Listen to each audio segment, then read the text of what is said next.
او مسلمانانو ورونو دا رمضان المبارک دا داسې مثال ده لکه انسان کور مخې ته یو نهر بهیږي، نهر ډېرې اوبه دي، یو سړی راغللو ټنکر یې ورنه ډک کړو، بل سړی راغللو او لوی هغه ډرم یې ورنه ډک کړو، بل سړی راغللو کولر یې ورنه ډک کړو، بل راغلو جک یې ورنه ډک کړو، بل راغلو ګیلاس یې ورنه ډک کړو، بل هسې ورته داسې سترګې غړوي. مسلمانان ورونو څوک فایدې کې ده؟ هغه انسان فایدې کې ده چې چا ټنکر ډک کړلو، هغه انسان دویم نمبر فایدې کې ده چې چا ډرم ورنه ډک کړلو، بیا هغه انسان فایدې کې ده چې چا کولر ورنه ډک کړلو.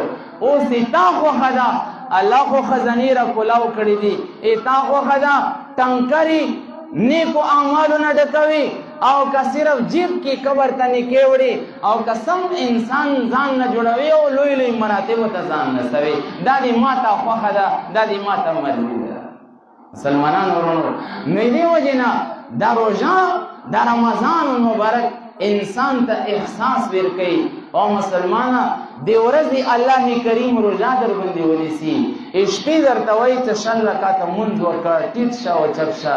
د دې داسې مثال ده لکه یو رنګساز چې کله دیوال ته رنګ کوي نو ډایرک رنګ نه ورکوي، اول یې رګمار سره صفا کي، بیا چې کوم سوراخونه ورکوي هغه پوټین سره ډک کي، دیوال ښه خوی شي، هغې نه وروسته بیا هغې ته رنګ ورکوي. تاسو څه خیال ده دا رنګ مزیدار ښکاري که نه ښکاري؟ تاسو څه خیال ده دا رنګ 2-3-4 کالو پورې کار کوي که نه کوي؟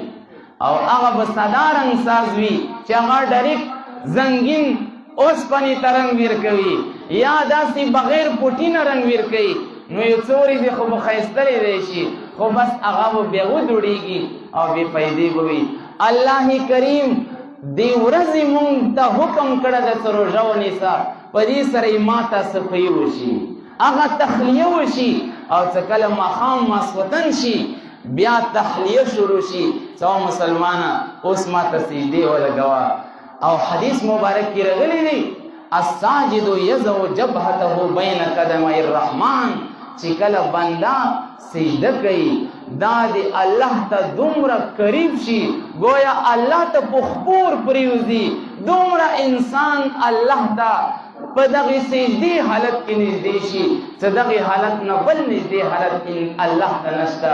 نو 40 سجدې چې ته کوې په یو یو سجدې باندې بیا څه میلاویږي؟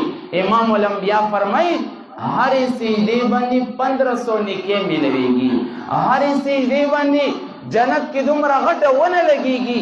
نبی علیه السلام فرمایي وایي که هغې ونې سویرې لاندې یو اسپې باندې ناس انسان 1500 کاله مزل وکړي، وایي 1500 کاله به ختم شي خو د هغې ونې هغه سویره به ختم نه شي. دا د یوې سجدې بدله ده.